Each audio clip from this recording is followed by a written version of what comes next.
mas assim eu fico mais tranquilo que vocês não estivessem me esperando. Eu fui pregar uma vez em Natal, no Rio Grande do Norte, e aí o pessoal estava esperando. De Natal até Fortaleza dá mais ou menos uns 530, 550 quilômetros, dependendo de onde você sai e o local onde você chega. E o meu carro deu problema numa cidade chamada Lages, que fica mais ou menos uns 120 quilômetros de Natal. E então, por conta disso, eu cheguei muito atrasado lá para o culto. E o pessoal estava esperando, né? O pastor que estava dirigindo o culto era meu amigo. Quando eu parei o carro assim na frente do templo, ele: Carlinhos, vem logo aqui à frente para falar, porque nós já estamos muito atrasados. Eu vim adentrando no corredor do templo assim meio rápido, e tinha uma meninazinha, eu acho que ela tinha mais ou menos 7 a 8 anos, essa é a impressão que eu tenho. E aí ela, quando eu fui passando, ela: ô vó, e é isso o pastor que a gente estava esperando, vó, né? Então ainda bem que vocês não estavam esperando, e é isso que está aqui com vocês. Eugênio, obrigado aí pela confiança, né? Você, sua comunidade. Houve aí um erro de comunicação em 2 igrejas aqui. Eu acho que não foi erro, não. Foi providência de comunicação para estar com vocês hoje à noite. Hoje pela manhã estive com o pessoal da Igreja Luterana. Esses dias estive aqui em Campo Largo e depois num congresso que estava acontecendo aí na cidade, em Curitiba. Na sexta, pela manhã e à tarde, com pastores e líderes da igreja, das igrejas em Curitiba, um evento que estava acontecendo ali. Eu acho que é a primeira igreja batista, uma igreja assim bem, né, bem grande e tal, bem maior do que esse cearense que chegou aqui. Sou cearense, viu, gente? Aliás, nem precisa dizer, né? Eu fui pregar uma vez no Mineirinho, em Belo Horizonte. Quem foi me apresentar era um gaúcho, o pastor Manfredo Grellert, me pôs assim do lado: diga de onde é esse moço. Aí todo mundo em coro: do Ceará, né? Então, pô, que legal. Então, eu sou do Ceará, sou filho de uma família muito simples, né? Meu pai foi um dos pioneiros da evangelização, especialmente no interior do Ceará, no Rio Grande do Norte, aí nessa região do semiárido. Pelo menos conheci um dos cangaceiros que meu pai evangelizou e se converteu. Não era do grupo do Lampião, mas conheci esse cidadão. Há história de outros também que se converteram e eu não tive a chance de conhecê-los, mas meu pai foi um dos pioneiros da evangelização nessa região. Meu pai evangelizava a cavalo. Ele ia de Fortaleza até a cidade de Mossoró, geralmente de caminhão, alguma carona, e de lá ele evangelizava a cavalo. Saía a cavalo evangelizando, fazia longas peregrinações a cavalo. Essas mesmas peregrinações que meu pai fazia a cavalo, hoje eu faço a pé.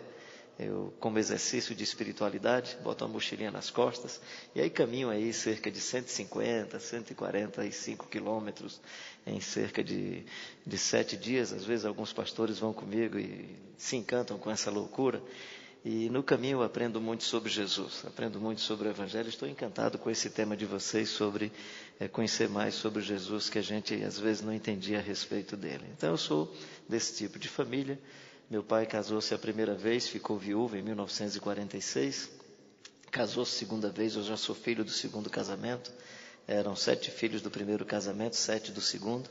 Então você imagina uma casinha de pau a pique, casinha de taipa mesmo, foi numa casinha assim que eu nasci. Nesse processo de urbanização sem controle, já nasci aí em Fortaleza. E às vezes eu brincava com meu pai e dizia: o senhor pensa que aquele versículo crescer e multiplicar é só para o senhor? Pai, é para mais pessoas na face da terra, não é só para o senhor. E meu pai era um homem assim muito íntegro, um homem que aprendeu a ler lendo a Bíblia, era muito sábio, assim, uma pessoa que tinha uma sabedoria da vida, que era algo que sempre me impressionou. Tem um livro que saiu, foi publicado pela 20, que era As Faces de um Mito, a fascinante história de um cabra de Deus na Terra do Sol. Caio Fábio dizia: Carlinhos, se você não escrever sobre o seu pai, eu vou escrever. E aí me senti desafiado. É um livro com 30 capítulos, esgotado, não dá mais para você encontrar. Depois escrevi outros, alguns que eu conto algumas histórias dele ou da minha mãe também. Então eu sou dessa família. Nem sei por que eu estou no ministério, acho que foi graça e misericórdia de Deus. Na verdade, eu fiz engenharia agronômica, família pobre. Tinha um discurso lá em casa que era muito legal: não pode faltar comida e não pode faltar escola. É tanto que quando a gente queria gazear culto, a gente inventava que tinha prova no outro dia de manhã. Era o único jeito da gente não ir para o culto. Mas então fica para estudar. Aí a gente dava uma escapulida e ia jogar bola, né? E fazer outras coisas. Moleque legal, né? Esses meninos aí, eles estão na classe deles lá, então tá bom. Então eu sou dessa história. Minha aproximação com a IPI é desde muito tempo. Ainda adolescente eu conheci pastor Tamarose, pai do Sérgio, que era meu amigo, foi amigo de adolescência. E aí conheci, foi a minha aproximação com a igreja IPI. Depois, quando a igreja IPI foi começar o seminário teológico de Fortaleza, eu fui talvez o primeiro professor, não fui o primeiro porque tinha o reverendo Sérgio e o Frank Arnold, que era norte-americano, que fazia essas vinculações e aproximação com a IPI, mas me lembro ainda dos 2 alunos que terminaram, que foi o Heitor e o Flávio. Então, foi daí que começou a minha aproximação com a Igreja Presbiteriana Independente. Sou um amigão do reverendo Áureo, né? Tenho assim, por ele um carinho, um respeito muito grande. Somos amigos. E a Igreja IPI me fez muito bem. De tal maneira que quando o Eugênio ligou, e aí falou, olha, soube que você está com a agenda livre, você poderia pegar aqui na nossa igreja, contou que o pastor... E eu disse assim... qual é a igreja? Assim, não é que eu não iria se fosse outra denominação. Quando ele falou IPI, é na IPI. Eu digo, cara, estou em casa. Então, quero dizer para vocês, se eu falar alguma bobeira, alguma besteira, é porque eu estou em casa. E aí vou ficar muito à vontade, não vou proteger o cérebro, vou falar o que vi no coração, entendendo que eu estou diante de pessoas com muita maturidade. E como sempre, quando nós tivermos sempre alguém pregando, é bom que você tenha peneira e filtro na cabeça. Então, entendendo que todo mundo aqui tem um bom filtro e uma boa peneira, eu não vou estar aqui me protegendo das ideias que forem surgindo e das coisas que forem surgindo na minha cabeça. Eu vou me sentir muito à vontade, me sentir muito em casa. Por outro lado, eu não quero estragar o seu momento de culto, né? Eu quero que o seu momento seja muito significativo. Por respeito à palavra de Deus, por respeito ao Evangelho, por respeito a você, respeito ao seu tempo, eu quero aproveitar esse momento da melhor forma possível. De tal maneira que você possa sair daqui hoje à noite dizendo, eu fui no mínimo desafiado, eu fui edificado, eu fui no mínimo exortado, eu fui consolado, consolada. Que de alguma maneira Deus, pela sua graça e pela sua misericórdia, nos ajude a acolher a sua palavra. E o que é que eu chamo de acolhimento da palavra de Deus? O que eu chamo de acolhimento da palavra de Deus é a elaboração que você fará com aquilo que nós estivermos dizendo. Eu não creio que eu sozinho aqui estarei ministrando e falando a palavra de Deus. Eu acredito que a palavra de Deus, ela acontece ou ela se dá no momento em que a sua percepção acolhe alguma frase, acolhe algum tipo de texto, acolhe alguma percepção de acordo com a sua necessidade, com o seu projeto de vida, com a sua aspiração de existência, com as suas necessidades. Eu acredito que nessa elaboração, pelo poder do Espírito, é que acontece a palavra de Deus. De tal maneira que às vezes um tipo de frase, um tipo de ideia pode funcionar no coração de um jeito, no outro totalmente diferente, porque suas histórias e seus momentos e suas realidades são realidades totalmente diferentes. E aí eu animo a todos e a todas a nesse momento nós estarmos buscando, como fizemos com a música, né? Já fui muito abençoado pelas letras da música, queria inclusive parabenizar o pessoal. Eu sou hoje um caça de bruxa de música que não diz sobre Deus, que não diz sobre o Evangelho, que fica anunciando coisas contra Deus ou contra o Evangelho. Isso é muito comum no mundo evangélico brasileiro. Por exemplo, eu tenho muita dificuldade de cantar músicas beligerantes, música que anima o conflito, a violência. Por exemplo, peguei meus inimigos e os atravessei. Eu digo, caramba, Jesus não mandou a gente pisar ninguém, pegar ninguém. E Jesus mandou a gente orar pelos inimigos e abençoá-los. Posso pisar numa tropa e saltar a muralha, que é legal é música legal para evangelização de presidiários, né? Porque o cara tá doido para pisar na tropa e saltar a muralha. Então, aí você evangeliza esse pessoal que ele se converte ligeiro. Pô, tem um Deus que vai me ajudar a pisar na tropa e saltar a muralha, eu quero ligeiro, né? Então, eu queria animar você num contexto de muita violência, nesse contexto de muita violência, violência urbana, violência no humor, violência contra a mulher, violência contra a criança e adolescente, violência contra as meninas de pele negra, pobres, abaixo de 15 anos, né? Nesse contexto de tanta violência, eu queria animar nós sermos pacificadores, anunciadores do amor de Deus, da graça e do Evangelho de Jesus Cristo de Nazaré. Tenho, assim, um pavor de ouvir música que anima o suborno, né? Mas Carlinhos, música que anima o suborno, exatamente. Nós estamos numa cultura de suborno. Aí você quer subornar o cara da repartição pública, quer subornar não sei mais quem, aí quer subornar Deus, dar um dinheirinho para Deus te dar uma bênção, né?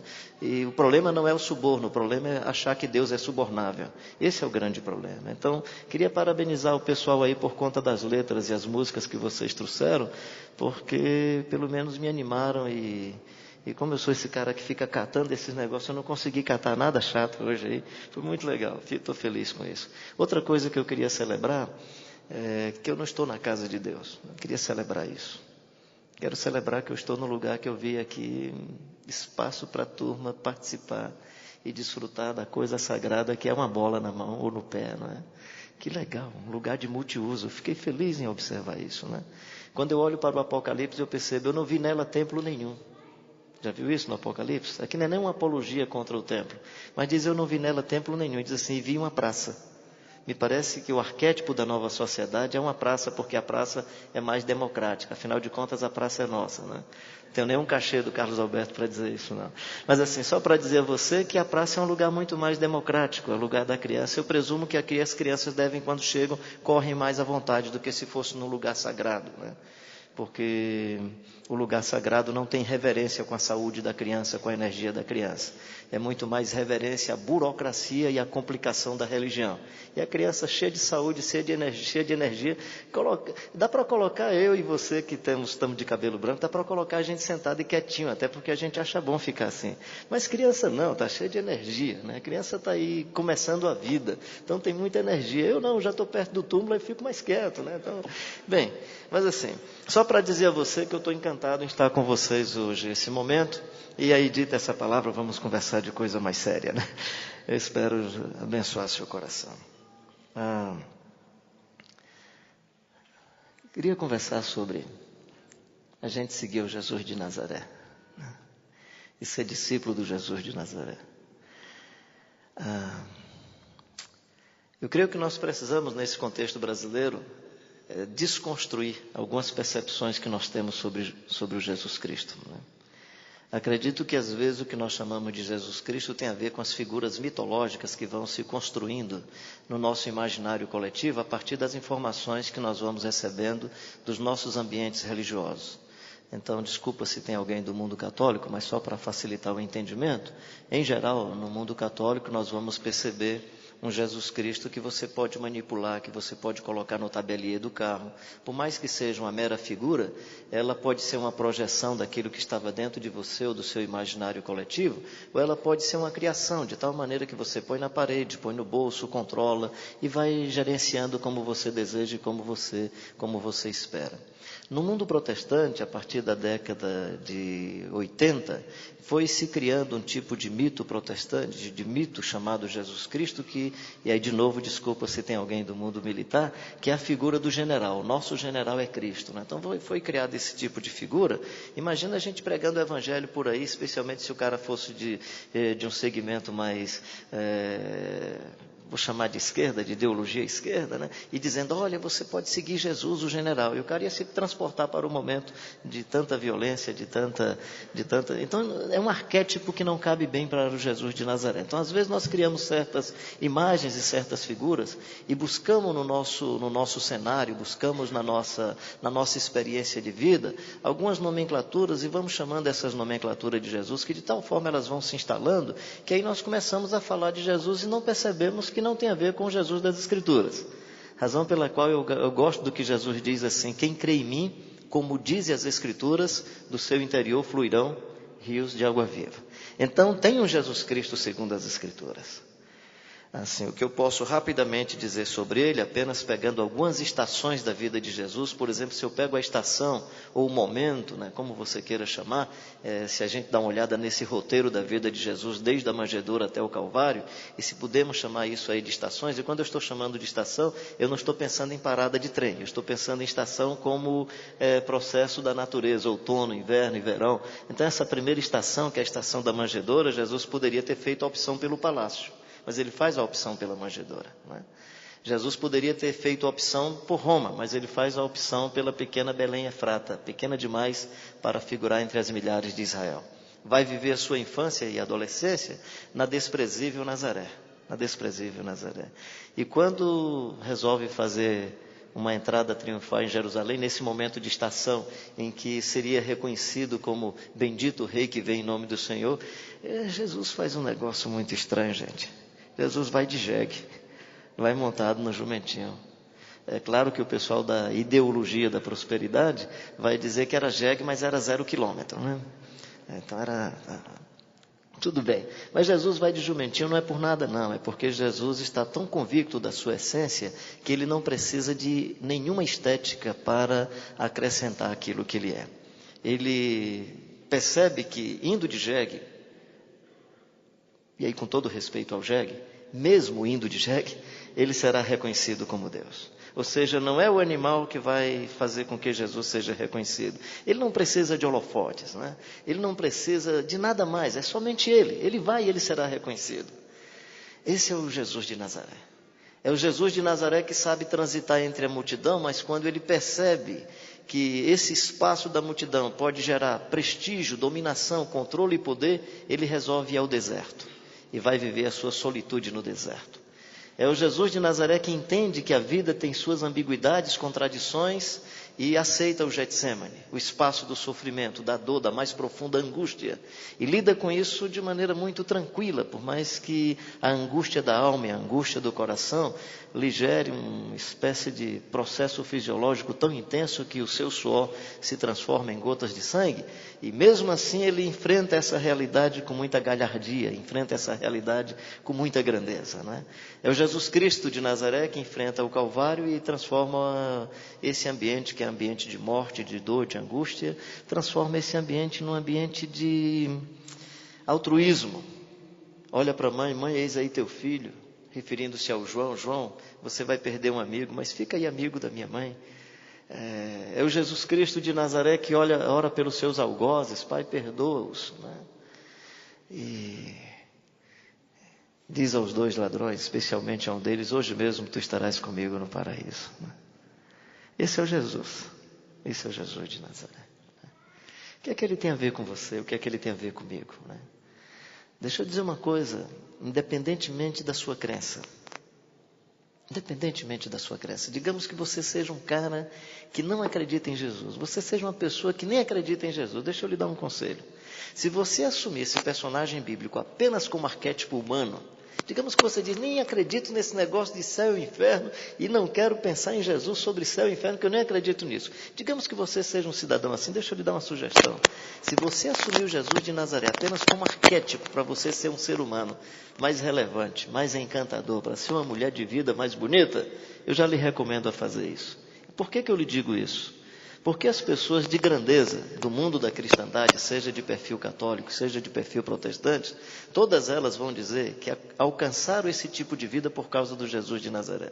Se você pegar nomes do mundo protestante, aqueles que eu pelo menos considero pessoas relevantes, né? O Martin Luther King, quando luta contra a segregação racial, étnica nos Estados Unidos, e defende o seu povo, defende a sua etnia, e perguntam-no por que ele está vivendo. Ele diz, porque eu sou comprometido com o Evangelho e aprendi isso com Jesus de Nazaré.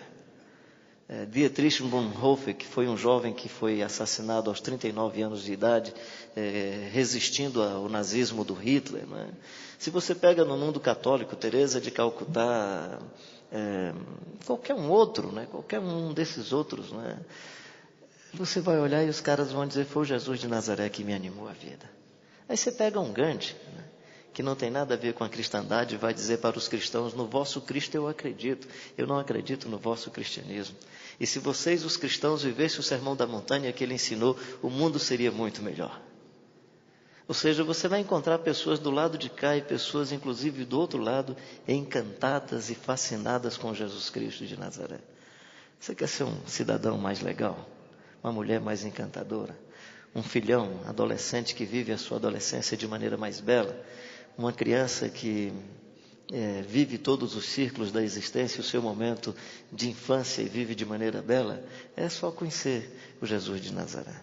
Você quer ser um cidadão que já passou aí dos 70, dos 80, sei lá, de quanto você já está, e quer terminar a vida de maneira bonita, sem medo da morte, enfrentando todos esses processos da existência com tranquilidade, é só conhecer o Jesus de Nazaré, que morre precocemente e leva a sua cruz sabendo que vai para a morte.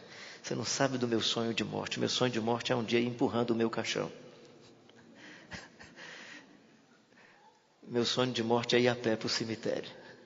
Porque comigo eu espero, por causa de ter aprendido com Jesus de Nazaré, se é que a morte pensa, se tem algum tipo de raciocínio, algum tipo de emoção, eu espero que ela fique deprimida e não eu. ela que se entristeça por não me arrebentar e não me entristecer. Porque para mim a morte será só mais um ciclo da vida. Se eu pensar de maneira biológica, não vou dizer que a morte é o final da vida. Mas se eu penso de maneira teológica, se eu tenho uma esperança no Jesus Cristo de Nazaré, se eu percebo que o Jesus de Nazaré conversou com Lázaro já com vários dias de morto, 3, 4 dias entrando aí para o 4º dia e conversa com o cara e diz, Lázaro, volta para o lado de cá, e o cara volta, é porque eu acredito que existe uma eternidade. E eu acho que Jesus ressuscitou Lázaro, não é porque o Lázaro era especial não. Jesus ressuscitou Lázaro só para dizer para a gente que tem vida do outro lado do mundo. Então, quero viver, continuar encantado com a vida. E a despeito de mim, das minhas limitações, de todas as minhas fraquezas, de todas as minhas contradições, eu quero seguir o Jesus de Nazaré. E claro que isso é simples. E dizer que é difícil, não é. Quando Paulo diz, sede meus imitadores como eu sou de Cristo, Paulo está falando de assumir a humanidade simples do Jesus de Nazaré, que é a coisa mais trivial da vida. É mais fácil nascer numa manjedoura do que num palácio, não é não? Então quando Paulo diz, imitem-me como eu imitei a Cristo, o que Paulo está dizendo é fácil ir para a manjedoura. Parece-me que o nome aqui é Itaqui, é isso? Itaqui, não é? Eu acho que é mais fácil alguém morar em Itaqui do que em outros lugares, não é não? Me deu essa impressão quando eu fui chegando. É mais fácil você ir de carruagem ou de jegue? É mais fácil você ir para o deserto? Nós não temos a geografia do deserto, né? Mas é mais fácil colocar uma mochila nas costas e sair caminhando do que ter um palácio. Uma vez o pastor Eovaldo me chamou para pregar em São Paulo. Era um congresso para pastores, para falar sobre uma igreja relevante para os pobres. Eu disse, cara, eu conheço algumas igrejas em São Paulo, tem alguns pastores que são meus amigos, mas eu não conheço os pobres de São Paulo. A resposta que ele me deu não foi um simplismo da percepção que ele tem sobre os pobres, até porque ele é um camarada que entende muito bem sobre isso, mas era muito mais para me convencer. Aí disse, Carlinhos, deixa de bobeira, camarada. Os pobres são todos a mesma, eles são todos do mesmo jeito em todo lugar do mundo. Aí eu não me conformei com a resposta dele. Uma semana depois liguei, caramba, eu estou meio inquieto com esse negócio. Qual é o dia que eu vou falar? Ele é numa sexta-feira à noite, quando é a abertura do congresso, na quinta. Aí eu disse para ele assim, eu posso chegar na sexta de manhã? Ele disse, pode. Aí eu tive uma ideia na cabeça, né? Dei uma pesquisada, isso era maio de 2009. Aí vi e percebi que em São Paulo tinha 15 mil pessoas vivendo em situação de rua, em condição de rua. Eu imaginei, esses devem ser os mais pobres de São Paulo. Só dá para falar sobre eles se eu conhecê-los, né? E aí fui numa segunda-feira e fiquei morando ali nas ruas. Morando não, que ninguém mora em rua, não é? Você vive em condição de rua. E aí fiquei nas ruas de São Paulo, Praça da República, dormindo no viaduto do Pedroso, fica mais ou menos 300 pessoas de um lado, umas 100 mulheres do outro lado. E fui aprendendo com esse pessoal. Quase que eu me converti nessa semana. Foi uma semana assim muito encantadora, muito interessante. Aprendi sobre São Paulo uma coisa que eu não sabia, que não conhecia. Que você tem um tipo de personagem, um segmento social que vive em São Paulo que é trabalhador e não consegue pagar a passagem integrada metrô e ônibus e pagar o aluguel da casa. E aí vai na segunda-feira e volta para casa só no sábado ou na sexta-feira à noite. E aí fica com a família. Mas a rua é também um vício. A rua vicia, a rua encanta, pelo menos para mim. E aí o cara se encanta com a rua e não vai mais para casa. E continua sendo um trabalhador com CPF, com carteira de identidade, mas é um trabalhador. Você tem esse segmento que não é semelhante ao garoto que está ali aproveitando de uma pessoa mais descuidada ou mesmo agredindo uma pessoa para tomar os bens e comprar entorpecentes. Às vezes é um garoto dependente de substâncias químicas e tal. Mas aí tem esse segmento. Interessante que nessa convivência a minha aproximação foi mais com esse segmento. Eu não vou entrar em detalhes da experiência, mas só para dizer para você o seguinte... É mais fácil isso, eu descobri que era mais simples. Descobri que chegar perto desse pessoal não é problema. Eu descobri que não tem porta, você não precisa tocar na campainha, você não precisa... Então quando Paulo diz assim, sede meus imitadores como eu sou de Cristo, o que Paulo está dizendo é assim, é simples seguir a Jesus porque é enfrentar a vida, é viver a vida, é se aproximar das pessoas, é não criar barreiras, é não criar distâncias. É viver a vida na sua naturalidade mais profunda e mais intensa. Isso é Conhecer o Jesus de Nazaré. E claro que eu fiquei só uns 4 dias, o meu sentimento foi Jesus olhando para mim e disse, cara, você é um cara frouxo, fica só 4 dias, eu teria ficado mais tempo com esse pessoal, porque minha vida era assim. O Jesus de Nazaré, meu querido e minha querida, é encantador. Ele vai também à casa do Zaqueu, né? O cobrador de impostos, um cara que tinha dinheiro, que chega para Jesus e diz assim, Senhor, se eu defraudei alguém, eu quero restituir 4 vezes mais e quero dar metade dos meus bens aos pobres.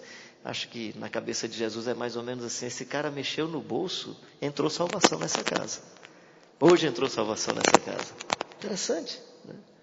Interessante, hoje entrou salvação nessa casa, porque alguém que tem como referencial da vida a conta bancária, o cifrão na testa, me parece que o discurso se despojando disso significa para Jesus, esse camarada mudou de vida.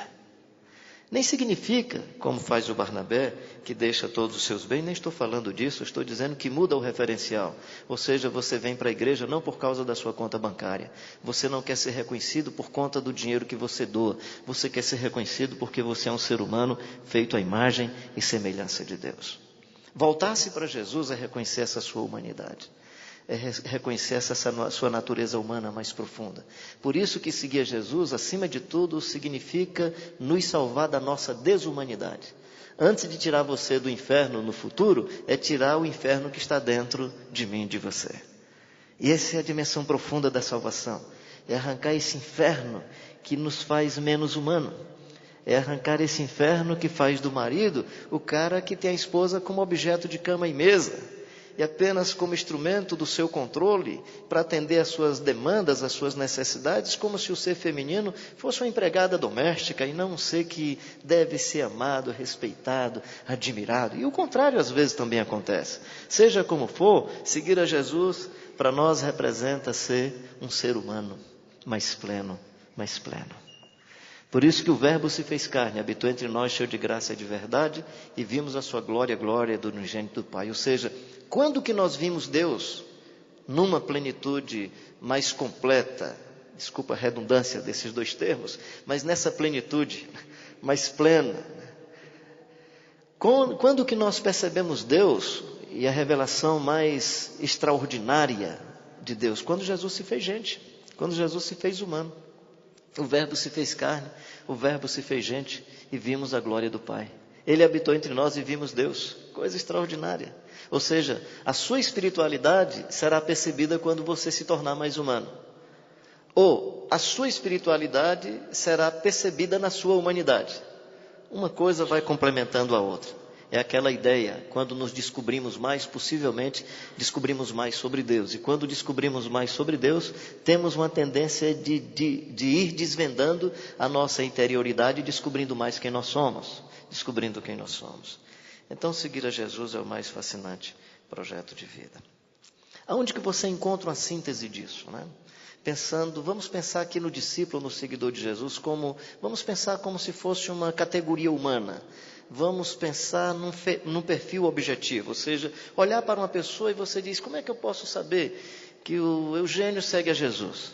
Como é que eu posso saber que o João, que o Roberto, que a fulana de tal, como é que eu posso saber se ele segue a Jesus ou não? Como é que eu posso saber se um presbítero é também discípulo de Jesus ou se é só presbítero? Dá para ser pastor e seguidor de Jesus, gente. Eu sei que é difícil, mas dá. Dá para ser seguidor de Jesus mesmo sendo pastor. Dá para ser seguidor de Jesus e sendo... Desculpa se tem alguém do mundo do magistrado, né? É a brincadeira dos médicos e dos juízes, né? Diz que quando é o médico ele diz assim, o médico pensa que é Deus, o juiz tem certeza que é.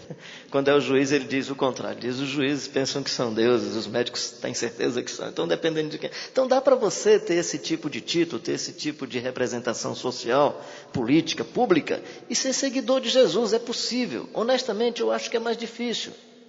Honestamente, Eugênio, eu acho que para nós pastores é mais difícil, porque as pessoas olham para a gente como se nós fôssemos representantes de Deus. Há toda uma expectativa de que o cara é o cara.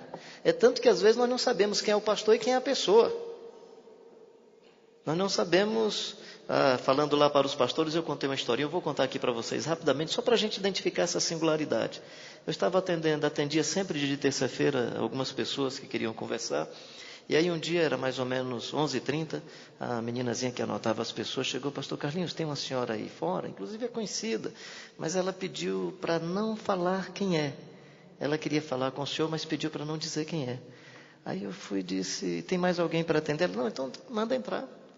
Aí abriu a porta, eu olhei: e aí, Dinha, tudo bem, amor? Era minha esposa. Aí ela: tudo bem, pastor, como é que o senhor vai? Eu digo: bem, achei legal assim o jeito dela tratar, achei muito formal, mas aí, entra, eu vim conversar com o senhor. Eu digo: que bom, senta aí. Achei que até aí estava brincando, né? Eu disse: você veio conversar comigo? Você veio, o que você queria conversar comigo? Eu quero conversar sobre o meu marido. Aí eu já vi que o negócio era sério, né? E ela começou a conversar sobre o marido dela. Aí quando ela falou umas 3, 4 coisas, eu digo: sim, mas você tem que entender, né, filha? Aí fui: peraí, pastor, o senhor já quer defender? Deixa eu falar do meu marido, eu sei que o senhor é amigo dele, mas não defenda não. Aí eu fiquei na minha, né? Daqui a pouco ela falou tanto do cara, né? Que quase que eu dizia assim: abandona esse cara, mulher, dá um chute nele. Eu não disse isso por 2 coisas. Primeiro, porque eu acho que esse não é meu papel. Quem tem que dizer se fica ou não é ela, né? Depois, porque eu também sabia que o cara que estava do lado de cá que saía perdendo nessa negociação, né? Então eu não disse isso, né? Ela acabou de falar, eu disse: eu gosto de manter a confidencialidade das conversas, mas se a senhora me permitir, se a senhora quiser, eu converso com o seu marido sobre o que a senhora conversou sobre ele. Ela disse: não, eu vim aqui porque vocês vivem tão juntos que eu queria que você conversasse com ele mesmo, né? Assim, para não me delongar na história, uma semana depois eu me encontrei assim com ela no culto e tal, né? Me lembrei do episódio. E seu marido, como é que tá? Melhorou, foi muito. Eu acho que o senhor conversou com ele legal, né?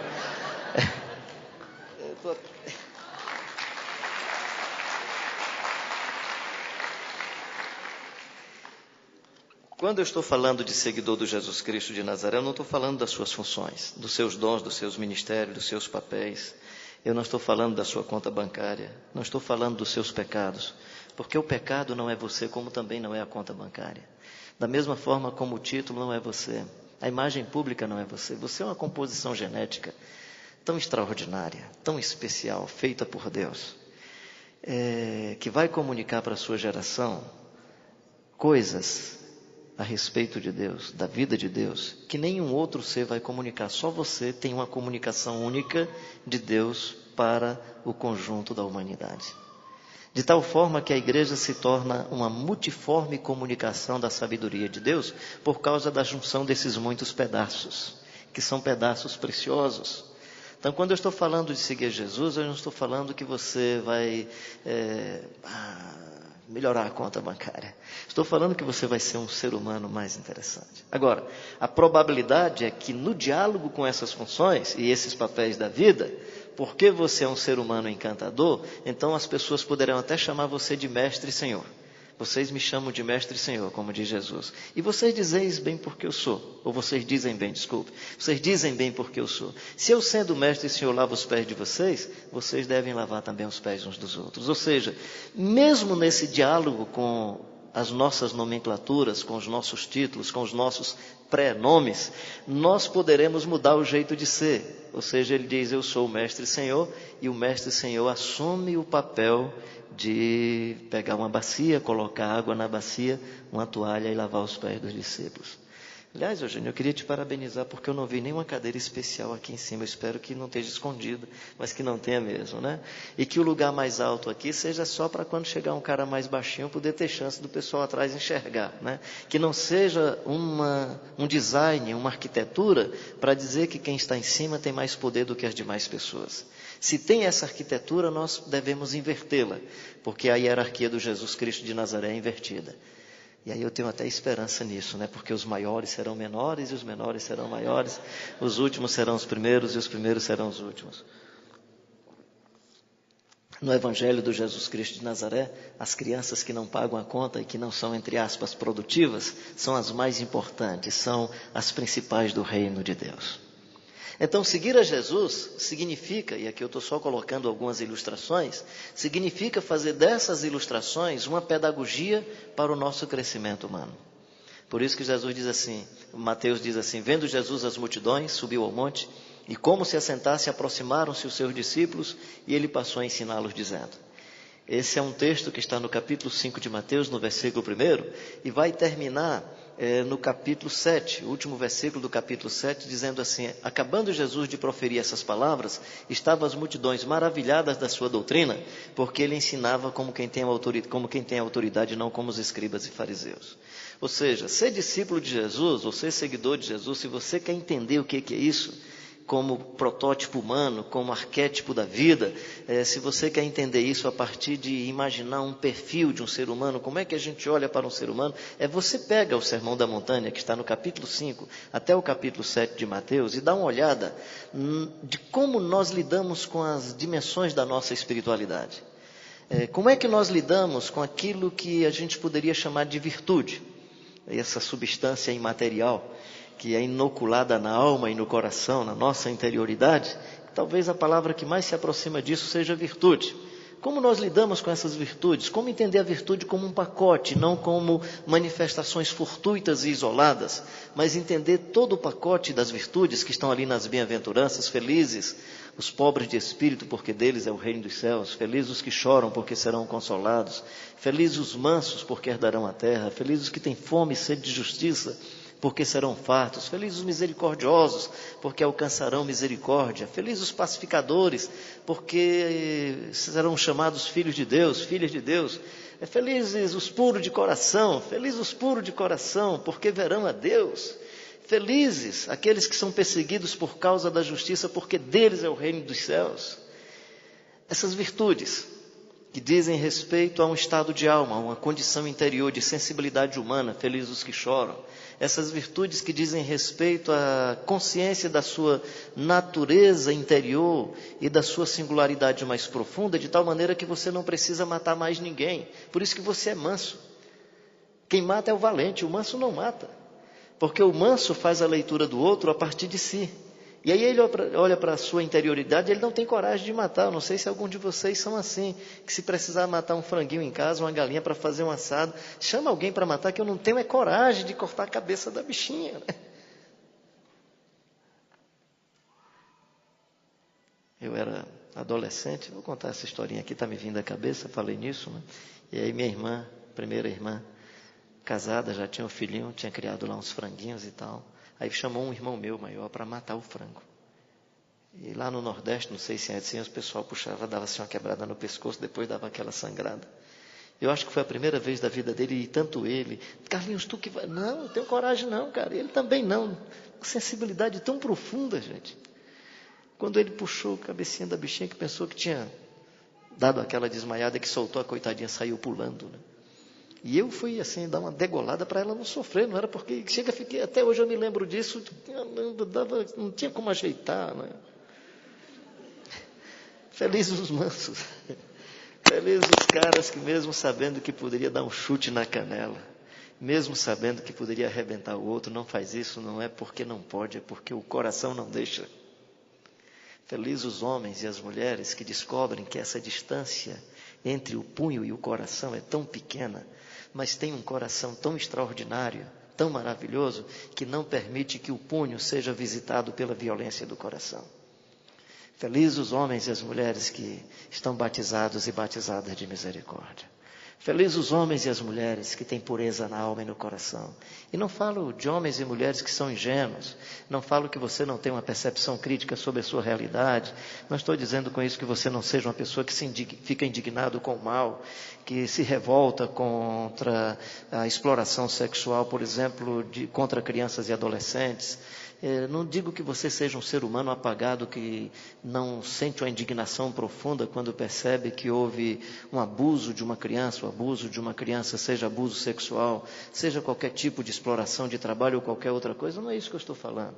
Estou dizendo que os mansos são homens e mulheres que, tendo fome e sede de justiça, eles lutam contra o injusto, eles lutam contra o pecado da maldade, mas eles não querem destruir a vida, nem as suas, nem a de outras pessoas. Porque a luta deles é em favor da vida. Os seguidores e as seguidoras do Jesus Cristo de Nazaré são capazes de suportar o Calvário em favor da vida. Em favor da vida. Felizes aqueles que conseguem equacionar fome e sede de justiça e misericórdia. Felizes aqueles que sabem equacionar na alma e no coração sensibilidade profunda, são capazes de chorar, mas são capazes de chorar lutando. Por isso que eu gosto desse texto, felizes os que choram. Porque é interessante, mesmo no Antigo Testamento, a tristeza pode durar até o anoitecer, mas a alegria logo vem ao amanhecer. Jesus implanta um novo paradigma. Ele diz que dá para ter alegria e felicidade mesmo com choro. Felizes os que choram. E o que me encanta nesse texto, para mim essa é a virtude básica, é felizes os pobres de espírito ou em espírito, porque deles é o reino dos céus. Porque geralmente a gente acha que feliz é o rico espiritualmente. Ah não, eu não tenho dinheiro, né? Você vai ouvir esse discurso no pobre, especialmente o pobre religioso. Ele diz, eu não tenho dinheiro, eu não tenho influência social, eu não tenho poder político, mas eu sou rico espiritualmente. Aleluia. Jesus não diz que feliz é o rico espiritualmente, mas diz feliz os pobres, inclusive espiritualmente. Porque quem tem dinheiro geralmente confia no dinheiro, quem tem poder político confia na sua capacidade de decisão, quem tem influência social confia na sua possibilidade de mobilizar a sociedade para fazer pressão, para atender seus interesses, suas expectativas, ou mesmo da sociedade, mas confia nesse poder. Quem se acha espiritual confia na espiritualidade. Quem se acha cheio de fé, confia na fé. E como diz o título de um filme, fé demais não cheira bem. Então, o que é o pobre de espírito? O pobre de espírito é o homem e a mulher que não tem expectativa de nenhum tipo de reconhecimento, nenhum tipo de aplauso, porque ele tem tanta tranquilidade com a vida e com a existência, que aprendeu como condição interior a confiar exclusivamente em Deus. E é fácil dizer isso para uma igreja calvinista, né? É fácil dizer isso para uma igreja que acredita na soberania de Deus. É simples dizer isso para uma igreja que entende essa relação de Deus com os seres humanos a partir do paradigma da graça, e não da troca de favores e não da relação mercantilista. É muito simples dizer isso para uma igreja que tem já na sua doutrina, desde a escola dominical, dos livros que leem, das pregações que escutam, que nós temos um Deus soberano e o que nós somos, somos por causa dele. Vivemos por ele, por meio dele e por causa dele. Até a fé que você possui, que é uma espécie de resposta humana a essa iniciativa de Deus de se dar a conhecer aos seres humanos, até essa fé é dom de Deus. Ou seja, quando você pela fé responde à revelação de Deus para a sua vida, quando você pela fé responde a um chamado de Deus, a Bíblia diz que essa fé foi um dom natural de Deus. É um atributo que Deus colocou em nossos corações. Então ele não é por si um dom seu, é um dom de Deus. Agora, graças a Deus, aqueles homens e mulheres que, alimentados por essa fé, não estorvaram essa fé da alma e do coração e conseguem responder bem ao chamado de Deus. Felizes, felizes, felizes. Felizes os homens e as mulheres que caminham, como nós cantamos, sabendo que caminham com Deus. E não foi porque você quis caminhar com Deus, foi porque Deus resolveu caminhar com você. Ele disse, eis que estou convosco todos os dias até a consumação dos séculos. Cara, isso é muito legal. Eu vivi em Angola de 91 a 93. Eu peguei a guerra de Angola de setembro de 92 até o final de 93. A situação era tão grave que eu tive que tirar a esposa e os filhos. Meu filho tinha 12 anos, a minha filhinha tinha 9 anos. Eles vieram para o Brasil. E assim, por conta do meu trabalho, da minha atividade, eu precisava me dedicar mais àquela situação, porque tinha muito mais pessoas mutiladas, muito chamadas famílias deslocadas, que são as famílias que ficam sem teto, sem casa, pessoas desabrigadas, e eu precisei ficar mais aí nesse tempo. Eu aprendi o Salmo 23 muito cedo, não faz tempo, eu era criança, e eu aprendi, o Senhor é meu pastor e nada me faltará. Era um texto que só estava na memória. Mas no dia que houve uma explosão de um paiol de bombas, era um paiol de bombas clandestino, e como era clandestino, nem a ONU tinha noção da existência desse paiol, eu morava a mais ou menos 80 metros do paiol de bombas, né? E nunca na minha vida, não sei se pelo medo, se por revelação, o que é que foi, mas nunca na minha vida o Salmo 23 falou tão legal ao meu coração. O Senhor é meu pastor e nada me faltará. Eu tenho amigos que não contaram a mesma história, eu lamento que eles não contaram a mesma história. Não estou dizendo que eu sou especial porque contei a história, nem estou dizendo que em outras ocasiões eu não possa também morrer. Mas eu fui livre nesse momento E assim, pelo menos na minha elaboração, a maneira como esse texto falou o meu coração me deu a certeza que eu não ia morrer naquela madrugada. Claro que antes de ter essa convicção, eu confessei todos os meus pecados, até aqueles que eu não tinha cometido, né? E fiquei assim com saudade, queria ter dado um abraço mais legal na Dinha, aí queria ter abraçado os meninos, tanto que depois daí, e eu não sei se você já passou por isso, geralmente quando você passa por essa sensação de morte, parece-me que a vida se instala um pouco mais, né? E aí fui vivendo um pouco melhor com a minha família. Eu estou tranquilo com o tempo, porque lá no Nordeste nós estamos 1 hora a menos do que vocês, então... E eu sei lá se eu venho aqui de novo, eu tenho que dizer tudo hoje, né?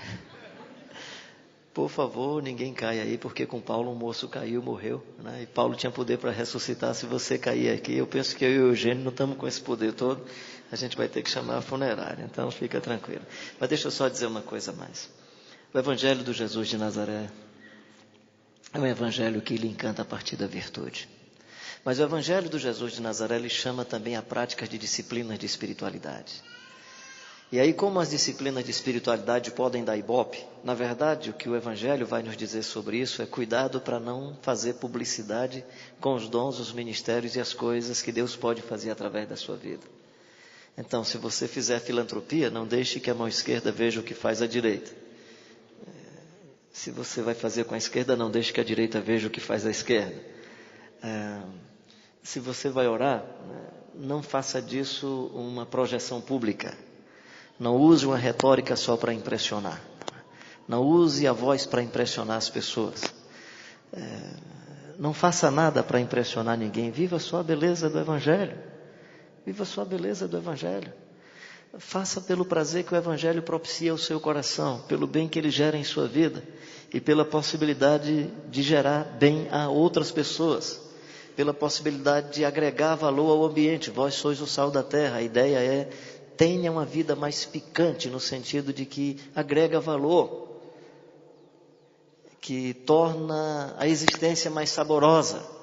E o que Jesus quer dizer para nós é exatamente isso. O que Jesus está dizendo é, se você viver essas virtudes, que são as bem-aventuranças, você será um sal que agrega valor ao ambiente. Ou seja, você será aquele tipo de pai que os filhos estão reclamando porque não está em casa, que gostaria que você tivesse mais presente. Você será aquele tipo de marido que a esposa diz, meu filho, você está fazendo falta, eu queria você mais aqui em casa. Não fica chateado não, cara. Aliás, fique preocupado é quando ela não reclamar mais. Quando estiver reclamando, entenda que além do amor, da paixão, seja o que for, possivelmente você é uma pessoa que, estando presente, agrega valor. Quando eu prego por aí pelo Brasil afora, desculpa eu colocar e fazer esse tipo de colocação, aí eu digo que se as igrejas forem arrebatadas no período do carnaval, ninguém vai perceber, ninguém vai sentir falta, porque está todo mundo no acampamento. A igreja é arrebatada, o pessoal só vai saber depois da quarta-feira de cinza, porque os irmãos não voltaram. Assim, seja como for, a questão será que a sua ausência vai fazer falta?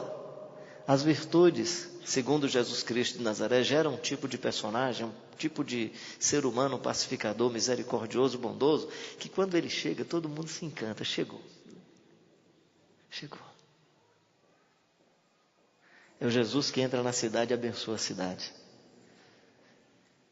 E a pessoa que está vivendo problemas seríssimos, às vezes de possessão demoníaca, o cara fica liberto. É uma senhora que está com fluxo hemorrágico há 12 anos, que não tem saída, não tem alternativa, gasta todo o seu dinheiro, encontra-se com Jesus e fica curada. É a mulher aflita que chega para Jesus, Senhor, minha filha está terrivelmente possessa.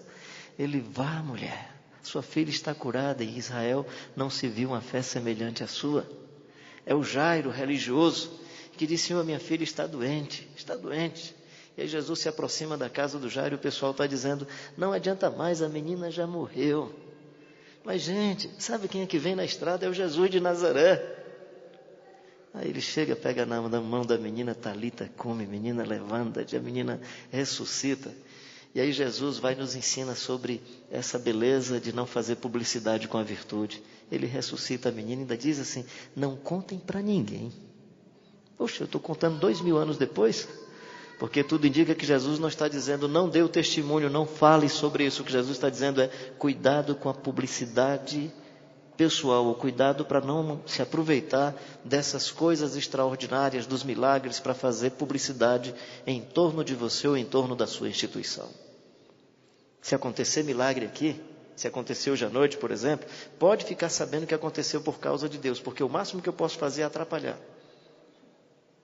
Se acontecer alguma coisa entre nós, pode ter certeza que foi o Jesus Cristo de Nazaré. Não foi você. Não foi você. Eu não acredito que nós estejamos com essa bola toda. Os charlatões fazem esse tipo de suborno. Os charlatões fazem esse tipo de negociação. Os charlatões fazem esse tipo de mercantilismo religioso. Os charlatões conseguem transformar as demandas da fé em objetos concretos, marcados pela magia, e fazem boas negociações com esses negócios. Os charlatões estão errados? Eu acho que estão. Mas está errado também quem acha que o mundo sagrado é subornável. Está também errado quem paga essa conta. Está também equivocado e equivocada quem paga esse tipo de negócio. Claro que eu não tenho nada a ver com isso, porque eu gosto do Evangelho do Jesus de Nazaré, e o Evangelho do Jesus de Nazaré não tem nada a ver com esse tipo de negócio, porque o Evangelho do Jesus de Nazaré é ruim de ser vendido. E graças a Deus que Deus projetou um Evangelho que não dá para negociar e vender. Tem linguagem de mercado no Evangelho? Tem, mas não tem lógica de mercado. Venham, comprem vinho e leite, sem dinheiro e sem preço. A linguagem é de mercado, mas a lógica é outra. A lógica é outra.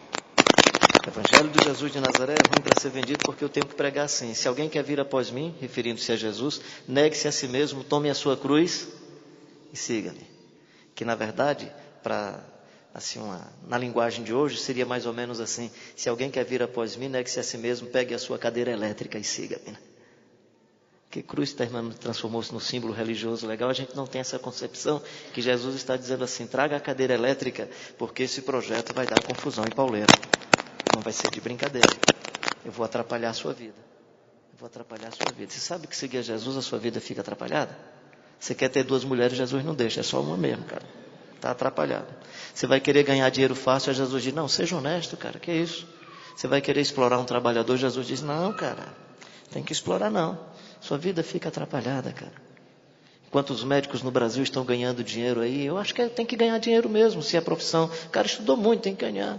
Mas aí eu conheço um lá em Fortaleza que poderia estar ganhando muito dinheiro.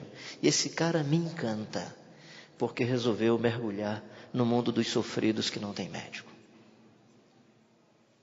E não é porque não seja capaz, é um neurocirurgião. Mas sabe por que ele faz isso? Ele diz que é seguidor do Jesus de Nazaré. Acabou-se, está perdido.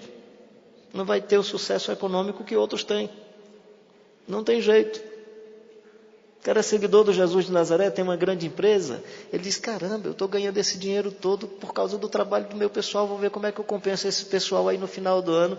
Pensando aqui dos meus lucros, eu vou dar um percentual para essa turma. Eu sou seguidor do Jesus de Nazaré. Seguir a Jesus é um negócio extraordinário. Não dá para fazer ibope nem crescer do ponto de vista que se espera. Por isso que eu acredito que o que tem se falado hoje não tem a ver com Jesus de Nazaré e com o Evangelho. É vir para Jesus, porque aí você agora não sofre, você vai ter prosperidade. Tem prosperidade, mas eu acho que em algumas situações não. O Estevão seguiu a Jesus e seguiu para valer, e coitado, por causa disso foi apedrejado. Hebreus capítulo 11 fala daqueles que tiveram fé para fazer proezas, mas fala daqueles que foram cerrados pelo meio. E fala daqueles que moravam em cavernas. E Paulo diz, posso todas as coisas? Já viu o que é que o texto diz? Posso ser honrado e ser humilhado. Posso viver na abundância e viver na escassez ou na pobreza. Em toda e qualquer circunstância eu aprendi a viver. O que Paulo está dizendo para nós é mais ou menos assim. A vida é um encanto. Esteja centrado na vida. E os acessórios da vida vamos administrando de tal maneira que eles não abafem esse núcleo básico da nossa vida e da nossa existência. Estou concluindo. Felizes os homens e as mulheres que descobrem que a dinâmica da oração não é se aproximar de Deus como despachante para atender os nossos interesses. Que descobrem que com Jesus Cristo de Nazaré, a oração é uma busca de intimidade com Deus para descobrir com Deus o que é que nós precisamos fazer e não o que é que Deus deve fazer. Isso é totalmente contrário dos processos religiosos. E aí no Evangelho, orar é ter tanta intimidade com Deus ao ponto de dizer: Pai nosso que estás nos céus, santificado seja o teu nome. Venha a nós o teu reino e seja feita a tua vontade. Não é a minha, a tua vontade. Se possível, passa de mim esse cálice, mas não seja como eu quero. Continuo firme em cumprir a tua vontade. Penso que nesse texto Jesus não está falando sobre o sofrimento e a fuga do sofrimento. Jesus já sabia que ia enfrentar a cruz. Na verdade, é como se a oração de Jesus fosse muito mais uma afirmação do que um pedido. A oração de Jesus é: a despeito do Getsemane e a despeito do Calvário, eu quero dizer ao Senhor que eu vou fazer a vontade do Senhor. É muito mais uma afirmação última com essa descrição anterior, mas o foco não está na descrição anterior, o foco está no compromisso final. Quero fazer a tua vontade. Os seguidores e as seguidoras do Jesus Cristo de Nazaré são homens e mulheres que não estão encantados só com o espetáculo do surfista que anda por sobre o mar sem prancha e ainda leva o amigo na mão. Primeiro surfista. E você pode olhar que os túneis deveriam ser terríveis, porque a gente fica imaginando Jesus andando assim, não é? Não, diz o texto que o mar estava revolto. E Jesus está andando com Pedro, né? Legal, né? Não? Sem prancha, sem nada. Transforma água em vinho. Os discípulos viram esse espetáculo, mas a multidão encanta-se só com o espetáculo e nada mais.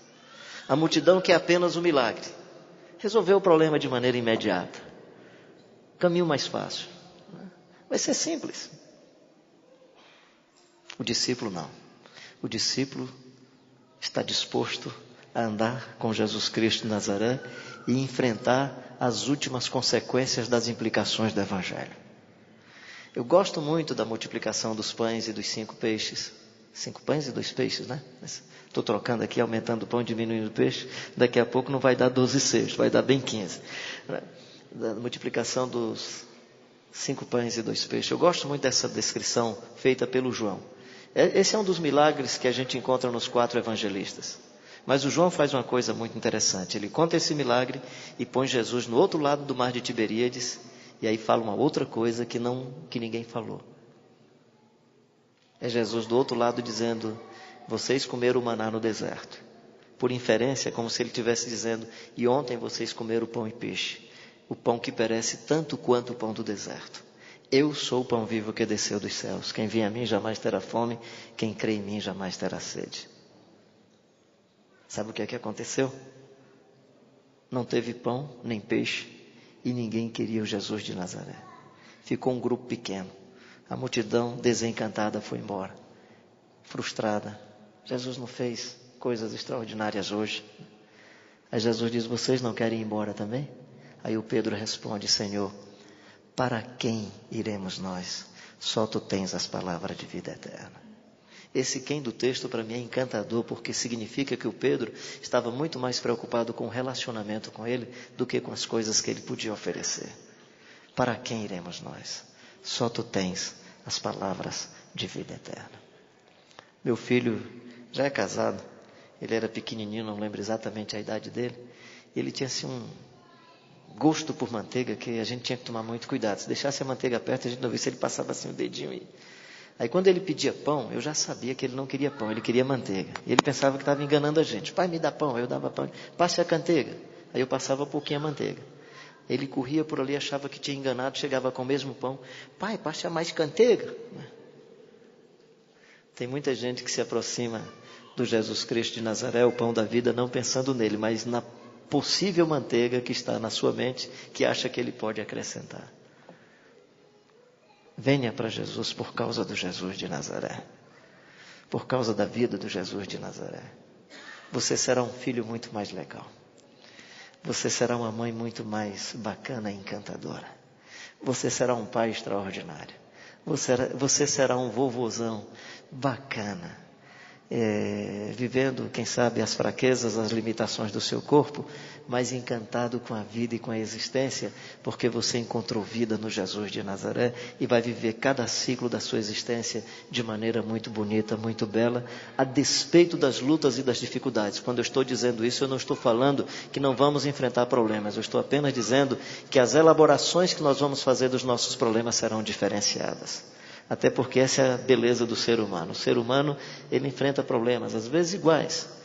E a grande dificuldade não é como você enfrenta o problema, é como você elabora a situação. Por isso que tem gente que recebe uma bênção e transforma a bênção numa desgraça. Tem gente que passa por uma dor e transforma isso numa grande bênção. Hoje mesmo, de manhãzinha, peguei meu celular, tinha uma mensagem. Era um amigo meu consolando uma outra amiga de trabalho. E esse meu amigo tinha perdido a mãe. Gente, o que esse cara escreveu é de um encanto, assim, pelo menos para mim, extraordinário. E dizendo, fica tranquila. Aí fala para a amiga, né? Fica tranquila. Depois que minha mãe morreu, senti muito, mas a minha vida mudou muito, porque eu achei que eu deveria ser uma continuação da vida bonita dela e do testemunho que ela tinha, e eu estou dando continuidade, eu sou hoje uma continuação do que era minha mãe. E começou a falar como é que ele elaborou. Eu fiquei encantado, liguei para ele, cara, você está me convertendo, cara. Andar com Jesus de Nazaré é aprender a transformar o Calvário num lugar de altruísmo, de beleza e encanto para a existência. É fazer do Calvário a dança do amor. É fazer do Calvário a passeata da misericórdia. É fazer do Calvário o ambiente da bondade de Deus. Posso contar mais uma historinha? Rapidinho e aí termino. Eu moro numa cidade chamada Caucaia. Quando eu digo Fortaleza é porque fica mais fácil, porque se eu falar Caucaia ninguém sabe o que é isso. Eu moro há 5 anos, 6 anos nessa cidade. Ainda tem remanescente dos índios tapebas, que por conta da visão mundial eu sempre me aproximei desse pessoal, tentando conviver com eles, aprender algumas coisas, repassar algum tipo de informação. E aí também fui me aproximando dos vizinhos que eu ainda não conhecia, tá? Para ir falando do amor de Deus, e conversando, ouvindo pessoas que entendem do amor de Deus mais do que eu, mas convivendo com as pessoas. E percebi que um comerciante, depois que ele me identificou como pastor, ele tornou a minha conversa com ele muito fechada, né? Aí às vezes eu chegava, falava com ele, bom dia, está tudo bem, tudo bem. E não dava espaço para conversa nenhuma. Um dia eu cheguei, ele estava sozinho no comércio, era de manhã cedo. Aí eu disse, bom dia, seu fulano. Falei o nome dele. Ele, bom dia, pastor, só quero lembrar que eu sou devoto do São Benedito. Aí eu, puxa vida, o cara hoje colocou uma barreira. Quando ele falou aquilo, eu parei um pouquinho e me veio assim uma sacada legal. Aí eu disse, o senhor é devoto ou seguidor? Aí ele disse, como assim? Faz diferença? Eu digo, uma tremenda diferença. O devoto admira o santo, o devoto é capaz de fazer oferenda ao santo, o devoto é capaz de trazer outros ao santo, eu chamei de prosélito, fazer prosélito, traz mais pessoas, fala sobre o santo para outros virem para o santo e tal. Eu falei, o seguidor não, o seguidor vive como o santo vive. Eu disse, eu não sei se eu conheço o São Benedito tanto quanto o senhor, mas ele era um homem que se dedicava a uma vida piedosa profunda e buscava equacionar essa relação vida piedosa e mundo intelectual. É um pessoal, tanto que é um segmento de muita leitura, e fui explicando para ele. Só para o senhor entender, um franciscano, por exemplo, ele tem um compromisso de pobreza. E aí, se ele recebe aqui uma oferta, se ele encontrar alguém lá na frente que ele perceber que é mais pobre do que ele acha que aquela oferta não era para ele. Ele era só o condutor para entregar aquela pessoa. Então, por exemplo, se o senhor fosse franciscano, o senhor venderia a sua empresa e daria para os pobres, né? Aí ele, isso é muito sério. Eu digo, o pessoal do São Benedito não daria tudo não, mas cuidaria sempre dos pobres. É mesmo? Eu digo, Isso dá para perceber a diferença entre o devoto e o seguidor? Ele disse, agora eu percebi. O senhor está me falando uma coisa muito séria, vou pensar muito nisso. Eu saí todo satisfeito, achando que tinha colocado o cidadão sozinho no canto da parede. Aí entro no meu carro, dei partida no carro. Aí eu tenho algumas vertentes pentecostais, desse negócio de Deus falar com você na cabeça, no coração. Aquela voz assim mais forte. Aí me vem aquela voz assim. E você, meu filho? É meu devoto ou meu seguidor? Aí eu tremi na base e me dei conta que eu estava sendo mais devoto de Jesus do que um seguidor do Jesus de Nazaré. E o devoto de Jesus ganha de qualquer outro devoto. Por exemplo, lá no meu Ceará, se eu for conversar com um cara que é devoto do Padre Cícero, se eu perguntar assim, o Padre Cícero ressuscitou? Ele diz, não, pois o meu Jesus ressuscitou. Pronto, já ganhei do cara. vou ganhar na discussão, vou ganhar no diálogo, e posso até trazer o cara para ser devoto do Jesus de Nazaré, mas nós não fomos chamados para ser devotos do Jesus Cristo de Nazaré. Jesus só chamou seguidores, nunca chamou devotos. Então, escolha hoje ser da multidão ou discípulo. Escolha hoje ser devoto ou seguidor. Que Deus abençoe seu coração, que Deus abençoe sua vida. Meu queridão, obrigado por essa chance de estar com vocês. Foi muito bom estar aqui com vocês. Obrigado aí por poder compartilhar o Evangelho. E espero que você tenha maturidade suficiente, uma peneira na cabeça e um filtro para pegar as coisas que possa, de alguma maneira, ser uma contradição ao Evangelho. Paulo tem um texto que me impressiona e eu sou muito cuidadoso com esse texto, que é: se alguém ou um anjo pregar outro Evangelho, considere o que ele está dizendo como anátema. Então, eu me coloco como alguém que pode, às vezes, por maneira equivocada, por causa da minha experiência religiosa, está falando de coisas que não dizem a respeito do Jesus de Nazaré. Por isso que eu fico assim muito concentrado no texto bíblico para ver se digo aquilo que eu presumo seja o Evangelho do Jesus de Nazaré. Quero dizer para você que dentro da minha consciência eu estou tranquilo até onde eu consigo elaborar e até onde eu consigo perceber. Tentei ser o mais honesto com você, pressupondo que estou falando do Evangelho do Jesus de Nazaré. Se porventura alguém percebeu alguma coisa contrária, pode me exortar e me chamar a atenção, que eu quero melhorar na vida e quero seguir o Jesus de Nazaré melhor. Deus abençoe a todos e a todas. Ei, cara, orar é um negócio assim tão... Eita, meu Deus do céu, né? Vamos então orar, né?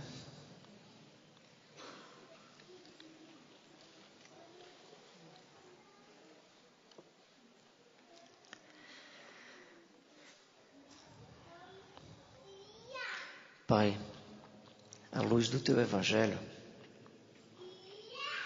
a oração é uma expressão da nossa vivência comunitária. Por isso, Senhor, eu quero, junto com a nossa comunidade aqui, fazer da nossa oração a nossa voz coletiva. E aí, Senhor, ajuda-nos a discernirmos aquilo que podemos falar com o Senhor, pedir ao Senhor, confessar ao Senhor, buscar no Senhor aquilo que todos nós possamos estar em acordo. Então, Pai, queremos primeiramente pedir ao Senhor que o Espírito Santo interceda por nós, sobremaneira com gemidos inexprimíveis, porque nós não sabemos orar como convém. Então, que o Teu Espírito venha invadir os nossos corações, nos dá a sensibilidade de percebermos a Tua vontade, de percebermos aquilo que o Senhor deseja para as nossas vidas. Como o Senhor estabeleceu a família como um jeito de viver legal, comunitário, harmonioso, eu quero pedir ao Senhor que isso se cumpra na vida dos Teus filhos e filhas, que as famílias sejam de fato encantadoras, um ambiente legal para todos os homens, todas as mulheres, para as crianças, para os adolescentes, que a mesa seja um espaço de comunhão, seja um espaço de muita fraternidade, de muito amor.